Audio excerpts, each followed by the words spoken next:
Well, I grew up in the country and we were isolated from uh, the masses, the street cars and the subways and all of the bad thing you hear about on TV, unfortunately. And I guess I developed this thing for communicating with people. And due to the fact that I was the youngest in a large family, I had to learn how to get along with people. I couldn't, I had no authority. When you're number 11 out of 11, you have no authority. So you have to make, you have to learn the ropes, what they call that, the fish that swim upstream, survival. So I learned at a young age that I had a way, to talk to people and try to get where I wanted to go. Because I couldn't muscle my way around. I didn't have any muscles. I had to go out and find out how to do this and how to do that. And at a very, very young age, I realized I couldn't beat anybody. They were all bigger and stronger and faster than me. So I said, maybe I can learn to outfox them.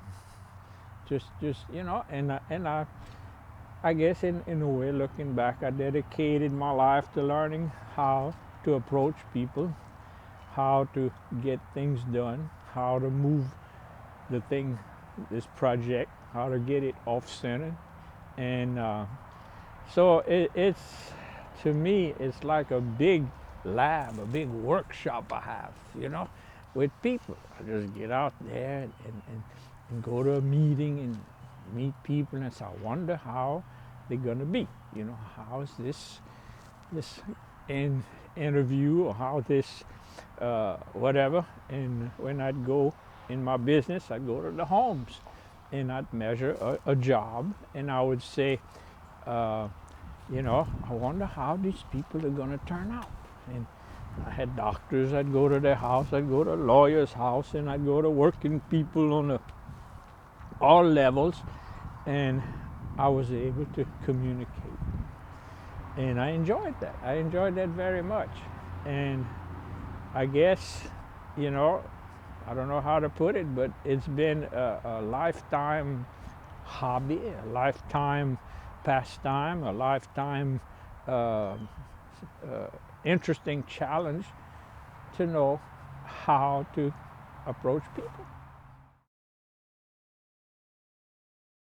Most people come to Acadiana Open Channel to edit video or direct live shows, but there is one corner of the media center that many volunteers and staff members cannot pass up.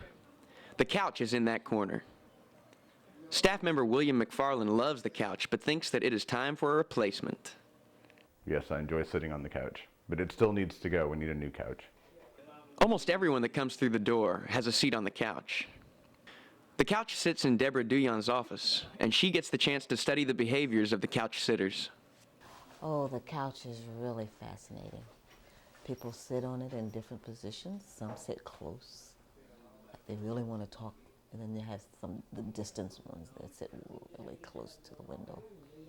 And you have the center to the line people. They're kind of in the middle, and they just sit there. But they just love the AOC couch. So next time you're in the neighborhood, stop by, have a seat and try it out. You never know. You just might stay a while. Well, I went to Canada. We went a bunch of people from here. We went to Canada, and we were a bus group. And it was one of the TV station people, Jim Olivier and Maria Placer, that went and started this, and then Floyd Soignier, the artist, put a tour together, and it's called Halfway Home. And so we went with this bus group, went all the way to Canada, and we were on this bus, and man, I was enjoying it. And we'd go to Quebec, and we'd stop at a certain place, pick up a tour guide, and he'd get on the bus and he'd narrate. It's like if somebody goes to your house, you show them around, you want to show off your surrounding, it's sharing. So, man, every time I see one, I say, I said, man, I'd like to do that. I said, I know my history, I know my language, I know my culture, the food, I know my music. And I said, man. And then we'd get a good one, and I enjoy them. And then we'd get one, ooh, not too good. It looked like he'd been pre-programmed. So 2 or 3 people on the trip come up to me and said, Alan, you ever considered doing that tour guide? I said, not before, but I am now. And you know, when you're thinking something and somebody out of the clear blue comes up to you and verifies or adds to it, and I came back and that's all I could think of, man, that's for me, that's for me. How do I get started? So I talked to Floyd Saunier, he knew a lot of people, and he said, go to the Acadian village and talk to the lady in charge. Maybe you can volunteer, you know, and get you a start. So I did. And I started meeting people from all over. And the first thing that blew my mind was, man, these people are traveling several thousand miles to get down here to see us, to see what we're all about. Wow! I said, man, I never heard that before. And when we were growing up, we were put down, we were made fun of, and people laughed because they said we talked funny, and because we spoke 2 languages. So what happened was, I stayed with this at the village, and then I got my own little tour bus.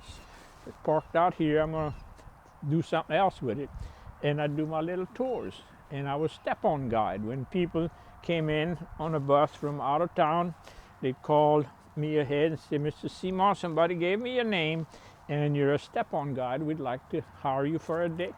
And we want to go to New Iberia. We want to go to swamp tours and the Acadian village. And so I'd go meet them and do my day. And I read all day French, English, didn't matter.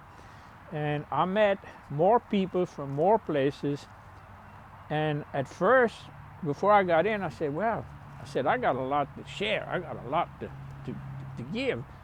And then I realized, I'm getting some back. These people had learned along the way, picked up precious little pieces of trivia, you know. And man, I said, that's for me. I like that. And the driver and the lady or the man in charge of the group, when we'd stop at a restaurant or cafeteria, we'd sit at a little table and we'd look at our time, look at our schedule, and the driver would say, what kind of road, where do we have to go? And so I was the director of the driver. And then when we got the schedule pretty well battened down, we'd share some little tidbits, a little piece of history. And most of our history started in New Orleans, you know, because that was the big debarkation, you know, a long time ago. All my ancestors came from Europe and Canada and came through New Orleans. So what we did, we'd talk about what they picked up along the way, and it was fascinating. So not only did I know my history, but I was able to enrich it. And I think that the nice word is embellish. That's what I like. When you have a nice table set up with all kind of pretty little desserts and finger food. So, but the touring to me is one of the things that I think I enjoy the most in my retirement years. Is, you know, once in a while I still do my little tours. I go to Vermilionville, and that's what I'm doing now whenever they need. So it's opened what you call doors. It's opened new fields. It's such an interesting thing that people would spend money, take time out of their schedule to come and see us. And I guess it's like when we were little and we'd have company, you know. We were so glad to have company because there was no TV, no radio when we were little, and life was boring. And I remember my mother was my biggest sponsor, my biggest booster. She would tell us, y'all be pleasant, y'all be friendly, y'all be outgoing. What's nicer than a person who presents himself well, you know? And she had a definite influence in that area. So she couldn't give us much because we were poor. We didn't have much, but she gave us direction. And today, I still look back on that direction that I've received when I was young from my mother, because she raised us almost single-handed, and she was a big influence. She herself was outgoing and friendly, and so people say something, and I said, well, that came from my mother. She was, she insisted and she encouraged that it was a definite good thing to be. And I said, I listened. I didn't always listen to my mother, but in that case, I listened to what she said. And that's why today I'm always comfortable around people. I'm very, very seldom aggravated or irritated. People don't seem to, bother me that much. They'll say things, and I just let it ride. Just don't worry about it.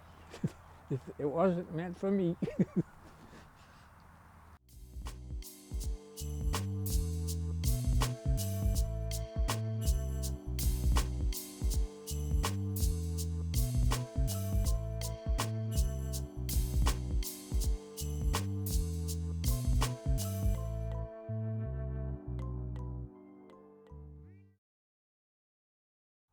And I have my little badge. I'm a volunteer, and I guess they figure, well, he's safe enough. So they usually open up, and usually a single person is the one I ask who you have here, and they'll tell me my wife or my sister, my mother, and I said, how's she doing? And sometimes they'll open up. I mean, like, pew, wide open. I mean, they just start talking. And to me, that's some of the best therapy, some of the best thing I could do for them, is just to let it all out. I have this way of when I see a person in the waiting room, and nobody's in the waiting room because they want to be. They're in the waiting room because they have somebody close to them that's sick. So I have this approach. I tell them, good morning, how are you? And I can tell if they open to a little dialogue, and I ask, who's the patient? And then sometimes if I feel smart, I'll say, is he patient? And just to make them laugh. That's my thing. I get criticized sometimes, I'm too much of a clown, but I just want to get their mind off of their worries and get them to relax, and I said, I'm glad to see you. I'm glad you're all here, because they'll take good care of you. In other words, I try to put them at ease that not everybody in that hospital is there to cut on them, and extract information. Just tell me, this morning there was a man there in the waiting room at Lourdes, and he was by himself, and I walked up to him and I said, well, looks like you got to beat everybody else. Everybody's gone. You're the last one standing. He laughed. And we start talking, and I noticed an accent. And I said, where are you from? He said, Youngsville. And I said, but before that, oh, he said, I'm from France. So we start talking French. And I guess it's a knack that I've developed on communication and being able to relate, to people. And when you speak the same language, that's beautiful.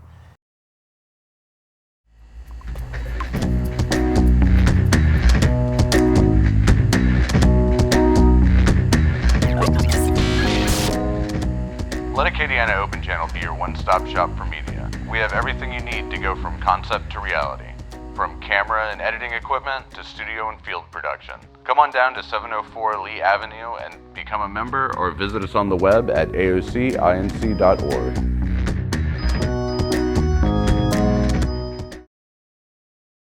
I have another hobby that I love, is to dance. So I figured if I was on the bandstand playing music, I couldn't be on the floor dancing. And dancing had another part, had the people part. which is my thing, which is what I love. And I didn't realize how much, how much I depended on dancing to meet girls until I went in the army and there was no dancing. And when you're dancing and the music's playing, you're holding the girl's hand in the arm, it's easy to strike up a conversation. But it hit me in the army that I had no pickup line. I didn't know where to start. So I know that dancing has been a hobby, pastime, an enjoyment, a way to do what I like to do. Is I go to the dance and I meet people from all over the world. And not long ago, 2 weeks ago, I was at a big dance place, restaurant, and met people from Italy. You know, I meet people from the French world a lot, Belgium and Holland and France and Canada and the islands in the Caribbean. So we get to talk, and to me, it's the most pleasing, the most pleasant experience, because these French people came all the way from France to Louisiana, and they went through Nashville, went through Miami, they went through Dallas and New Orleans, and I asked them, did you hear any French? Mais non, not a word. So they thank me, and they appreciate coming here and hearing the local French. And I get little postcards, merci beaucoup. And one lady in French, she said, I had toured them as a tour guide, and she said, it's so nice to see that there's a little piece of France so far away from us that still exists.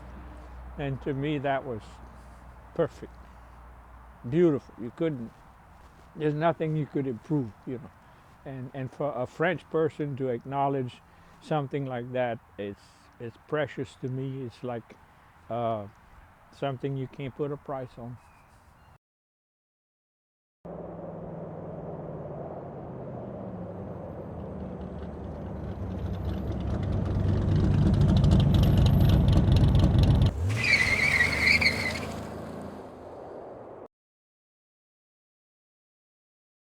We just grew up with this language, and I don't want to let it go.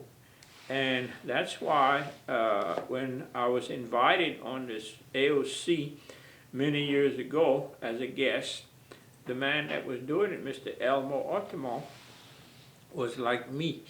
You know, he grew up in Bayou-La-Fourche, cut off.